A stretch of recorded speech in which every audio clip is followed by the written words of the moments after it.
Good, y'all. This weekend is SummerSlam. This is going to be the first SummerSlam that has a day one and day two. It's supposed to be a star-studded event, so I want to go through all the matches and give you guys my prediction on what's going to happen. So let's start with day one. We have Tiffany Stratton versus Jade Cargill for the WWE Women's Championship. Jade Cargill should win this match 100%. I'm so tired of Tiffany Stratton. It's Tiffany time. Hey, guys. Guess what time it is? It's Tiffany time. And I also saw on this new show where, they pretty much confirmed that, when Tiffany Stratton was, doing her promo with Charlotte Flair leading up to last year's WrestleMania, she pretty much went off the script and brought up the fact that Charlotte Flair has been married and divorced like 3 times. You know what I'm saying? She said she was 0-3 outside of the ring. And she basically did this because Charlotte Flair was making fun of Tiffany Stratton's voice. Tiffany Stratton has a very high-pitched voice, so she got pissed off at that, and she hit below the belt, man. Shout out to Tiffany Stratton on that. But it's time, man. I don't think she should have ever beaten Nia Jax. I hate the fact that Nia Jax, Queen Nia, lost her belt to a loser like Tiffany Stratton. And I don't like anything about Tiffany Stratton, bro. I don't like her voice. She botches a lot of moves in the ring. Her promos are horrible. Her whole character just sucks. So hopefully Jade Cargill wins this match so we can get Jade Cargill versus Naomi and they can undispute the titles, right? So next, we have a match that shouldn't even be on this card, right? We have a match that is just a complete joke. I made a video about Triple H's ruining Randy Orton's final years in the WWE, and this confirms this, guys. The legend killer, Randy Orton, is teaming up with this loser Jelly Roll, who's a music artist, and they're facing Drew McIntyre and Logan Paul. Triple H, what the fuck is wrong with you, bro? Like, I don't get how this guy still has a job. Like, how is TKO allowing Triple H to keep just making these horrible matches, bro? You have Randy Orton, who should be a major champ. He should either have the World Heavyweight Championship or he should have the WWE Undisputed Championship. You had this guy lose to John Cena, bro, who's retiring this year, and now you have him in a match with Jelly Roll? Jelly Roll, bro? Really? That's what we doing? Unbelievable, bro. I don't give a fuck who wins this match, bro. This is a joke. This is nasty, bro. Let's just move on, bro. This is nasty work. And not only are you wasting Randy Orton, you're also wasting Drew McIntyre and Logan Paul's talent. Listen, whether you like Logan Paul or not, Logan Paul is arguably the best athlete in the WWE, bro. Logan Paul is a beast, bro. I think he has the best finishing move on the main roster. And Logan Paul is dope. He's too talented to be in stupid matches like this. And then, of course, you got Drew McIntyre, who is one of the best heels, one of the best wrestlers on the main roster. You're wasting his time as well, man. Like, this is ridiculous. So let's just move on, bro, because I want to get pissed off. Let's move on. So we got the World Heavyweight Championship match between Gunther and CM Punk. There's no way that CM Punk loses this match. There's no way. This guy Gunther got tapped out to Jey Uso at last year's WrestleMania. He ended up winning the title back on the episode of Monday Night Raw just for him to fight a senior citizen crippled Goldberg, a Goldberg that can barely walk, bro. Goldberg had to take stem cells just to be able to participate in this retirement match with Gunther, bro. So CM Punk has got to win this match, man. CM Punk is he's in the last chapter of his career. One of the best promo cutters in WWE history. Still can wrestle. He has slowed down, right? Like CM Punk, obviously, he slowed down. He's a lot slower than he used to be. He's not as athletic as he used to be. Never really was that athletic, but it's even worse now, right? Like CM Punk is obviously older, and I think that CM Punk is definitely gonna win this match. And I already said this on Twitter, man. Follow me on Twitter, Days Chris Dior. If CM Punk does not win this World Heavyweight Championship this weekend against Gunther, we need to riot. We need to just stop watching Raw, stop watching SmackDown, and just stop watching until Triple H gets fired, okay? That's the final straw. So next we have the WWE's World Tag Team Championship match. We have Raquel Rodriguez and Roxanne Perez versus Charlotte Flair and Alexa Bliss. I'm not gonna lie to y'all, man. I love this Charlotte Flair and Alexa Bliss tag team match. Alexa Bliss is obviously extremely talented. Charlotte Flair is a legend. She's arguably the best women's wrestler of all time. I think that Charlotte Flair and Alexa Bliss are going to win this match. You know what I'm saying? Especially due to the fact that Liv Morgan is injured and it's supposed to be Raquel and Liv Morgan. The fact that Roxanne Perez just kind of slid herself in there. She's done a great job. I think she's made a very smooth transition to the main roster from NXT. She's also very beautiful. I think Roxanne Perez is gorgeous. You know what I'm saying? But Charlotte Flair and Alexa Bliss, man, they're just too talented, bro. They're obviously more talented, and they're both better in-ring wrestlers than Raquel Rodriguez and Roxanne Perez. I ain't gonna lie though, Raquel Rodriguez kind of looks like the female Undertaker, bro. Like, she's tall as fuck. She does the big boot where she just kicks you in the face. Like, she's a beast, man. I want to see her have a rematch with Rhea Ripley. So, yeah, Charlotte Flair and Alexa Bliss should win this match. So next we got Roman Reigns and Jey Uso versus Braun Breaker and Bronson Reed. Listen, man, I don't like the fact that these two jobbers, Braun Breaker and Bronson Reed, are pretty much headlining SummerSlam. I don't think that either one of these guys deserve, first of all, we've already seen Bronson Reed have a match like this with Roman Reigns. Remember when Bronson Reed was teamed up with the New Bloodline? He basically was with Solo Sikoa and Jacob Fatu. We've already seen this before. But, guys, I mean, we got to be honest, man. Braun Breaker is by far the most overrated wrestler in the WWE right now, bro. Like, listen, the guy's got the best spear in wrestling history. But other than that, what does he bring to the table? I mean, honestly, his mic skills are terrible, right?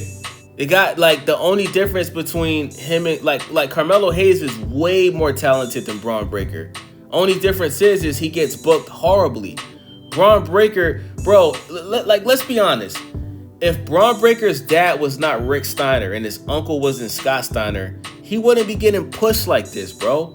He's only getting pushed like this because of nepotism. Let's just call it what it is, bro. I said this, I seen somebody on the internet say, oh, guys think Braun Breaker is overrated when he does stuff like this. And there was a clip of him spearing Roman Reigns outside the ring. And I responded to that guy and I said, yo, Braun Breaker's not doing anything different than when he was playing football. If you really think about it, a majority of the things that he does in the ring, it's the same thing he was doing when he was playing football. He's just tackling people. Really think about it. He's just tackling people, bro. A majority of his moves are stolen from Goldberg, Scott Steiner. You know what I'm saying? Everything is stolen, bro, and he's just in there tackling people, bro. I don't get how people think this guy is the future of the company. I just don't see it. I don't think Braun Breaker is better than Goldberg. I don't think he's better than Ryback. I think he's a Walmart brand version of those two guys mixed together, man. Mixed with Scott Steiner, man. Because he loves to try to talk like Scott Steiner on the mic, but he can't even cut Scott. See, the difference, Scott Steiner was actually funny. Scott Steiner used to go off the script and say the most craziest, disrespectful shit, like that time that he disrespected Ric Flair and he made Ric Flair cry. Scott Steiner was hilarious, man. That's actually one of my favorite wrestlers of all time. Braun Breaker don't cut promos like Scott Steiner, man. So next we have a match that absolutely should not be on this card, which is Sami Zayn versus Karrion Kross. Sami Zayn versus Karrion Kross, bro. I think Karrion Kross has had 2 matches in the last 3 years. I don't give a fuck who wins this match, honestly. This match shouldn't be on this card. It's lackluster. I think this is probably going to be the worst match out of all the matches from day 1 and day 2. I don't care who wins. If I was to make a guess, I would say Sami Zayn wins, but Karrion Kross deserves to win more. Karrion Kross needs to win. Because I don't even know how Karrion Kross hasn't been released from the WWE yet. Supposedly this guy has a huge social media following. I haven't seen it, but apparently that's the only reason why he's still in the WWE, because he has this huge social media presence. But Karrion Kross deserves to win this match because he needs it. Sami Zayn doesn't need to win this match. But based off of Karrion Kross winning the last match last week, or I think it was on SmackDown, Sami Zayn will most likely win this match. So let's get into day 2 of SummerSlam. We got SummerSlam night 2. Remember, this is the first time in WWE history that there's 2 days for SummerSlam. So let's get started with the biggest match on this card. We got John Cena versus Cody Rhodes for the undisputed WWE Championship. I'm predicting Cody Rhodes to win this match, simply based off of the fact that he won King of the Ring. Think about it. We already had John Cena versus Randy Orton in St. Louis. John Cena won. We had John Cena versus CM Punk. John Cena won, right? Now we have John Cena versus Cody Rhodes. Cody Rhodes lost his title at WrestleMania to John Cena. It only makes sense that Cody Rhodes gets the belt back from John Cena. But this is what I'm talking about with Triple H, right? So if Cody Rhodes can get a rematch for the title that he lost at WrestleMania, why can't Jey Uso get a rematch for the title that he won at WrestleMania? Why can't Roman Reigns... Now, nobody talks about this. No, people do talk about this, but we need to talk about it even more. Why didn't Roman Reigns get a rematch with Cody Rhodes after he lost his title at WrestleMania? I don't give a fuck if Roman Reigns had the title for 4 years. I don't care. If you're the champion and you lose, you deserve a rematch.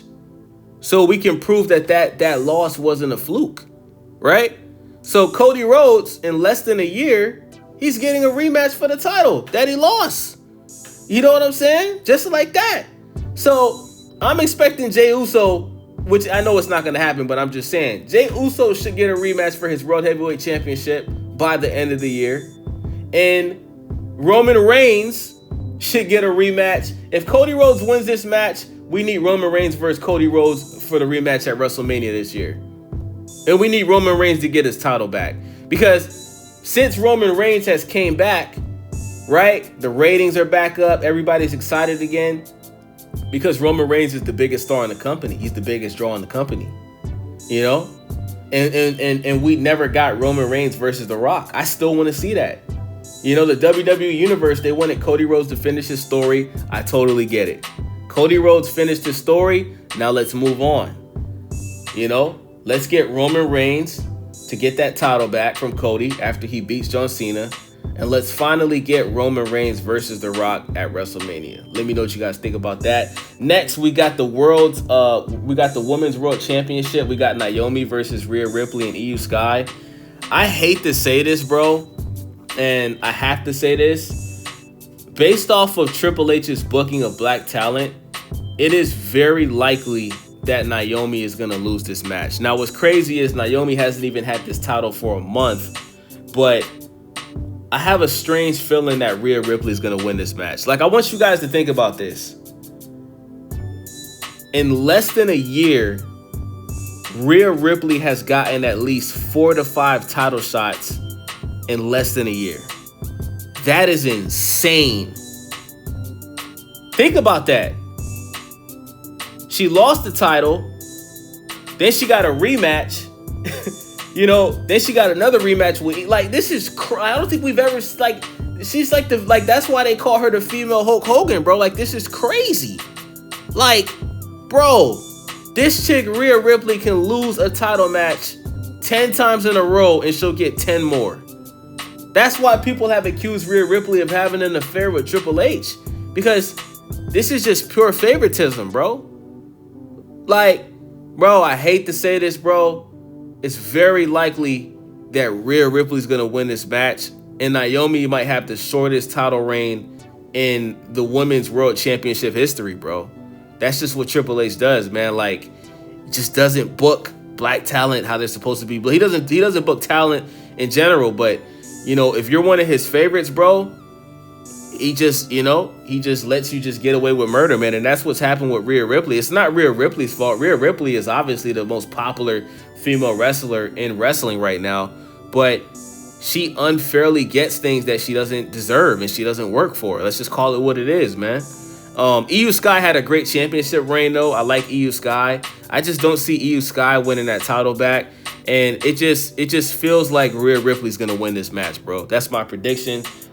Next, we got the WWE Tag Team Championship. We got the Wyatt Six versus Andrade and Ray Phoenix versus DIY versus Fraxium versus Motor City Machine Guns versus the Street Profits. Now, we all know that the Street Profits will win this match. They should have never lost their titles to the Wyatt Six, bro. The Wyatt Six is the most boring, predictable, overrated group in wrestling history. And listen, I understand that this tag team match is dedicated to Bray Wyatt. I totally get it. But at what point are we gonna move on from this group? I mean, it's a joke. I mean, they just, you know, they do the same thing every time they come out. They win matches they shouldn't win. If the Wyatt Six retains, bro, it just goes to show that, you know, this is a joke, man. I think the Street Profits should win this match. If not the Street Profits, I would say Fraxium, because Fraxium was my favorite tag team match while they was on TNA. They're very talented. I wouldn't be mad if Fraxium won this match, but it should be the Street Profits, man. They're listen. They didn't even get to have, like, when they were the tag team champions, the Street Profits, they weren't on any PLEs. This is why people accuse Triple H of racism. These guys didn't have one match on the PLE, bro. And then as soon as the Wyatt Six, think about this. As soon as the Wyatt Six beats the Street Profits and they take the titles, now all of a sudden they're on a PLE. They're on SummerSlam. That's insane, bro. That's insane. Next, we got the WWE Women's Intercontinental Championship match between Becky Lynch and Lyra Valkyria. I'm so tired of the, bro. I'm so tired of Lyra Valkyria and Becky Lynch and Bayley, bro. Listen, I have a strange feeling that Bayley's gonna interrupt this match, and I think that Becky Lynch is gonna end up winning by disqualification. But honestly, bro, I want Becky Lynch to win this match so we can just move on, bro. If Becky Lynch wins this match, then Lyra Valkyria can never challenge her again while she has the title. I just want to move on from this, man. Like, I don't care, bro. Like, I'm tired of Becky Lynch and Lyra and Bayley, bro. But do not be surprised if Bayley interrupts this match and Becky Lynch ends up winning by disqualification. Or I could also see a scenario where Bayley helps Becky win. You know, maybe Bayley stops Lyra from winning, and then we get Becky Lynch versus Bayley. That's also a strong possibility. Next, we got the United States Championship with Solo Sikoa versus Jacob Fatu. Listen, man, I like both of these guys, bro. It's hard for me to pick. I like Solo Sikoa. I used to not like this guy, but he grew on me. Pause, right? Like, Solo Sikoa is very entertaining. He's funny.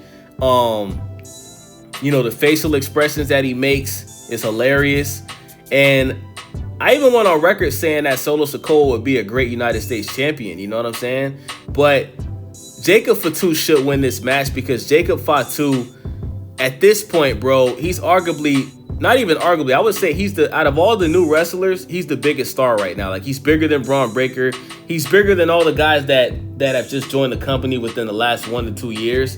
And they've already said that they're going to position Jacob Fatu to be, you know, one of the biggest babyface stars in wrestling, bro. They're going to put him in that position.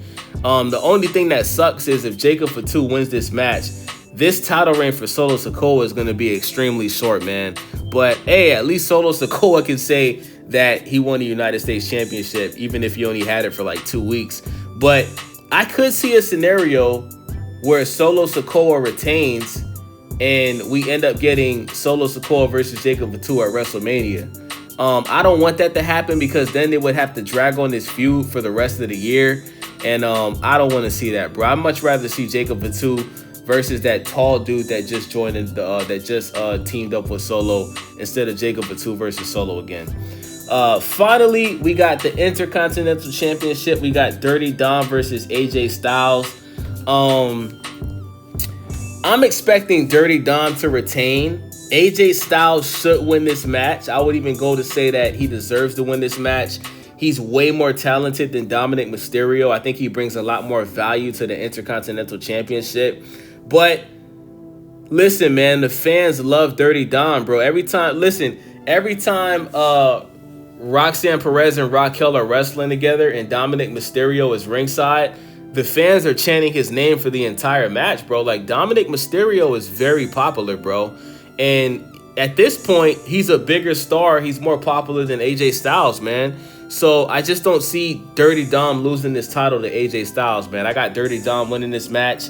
You know, it's all about what the fans want, bro. And if the fans like Dirty Dom, then he should keep the belt, man. You understand what I'm saying? Like, I keep telling you guys, man, like, the way that these matches should be booked and whoever wins, it should be about what the fans want, bro.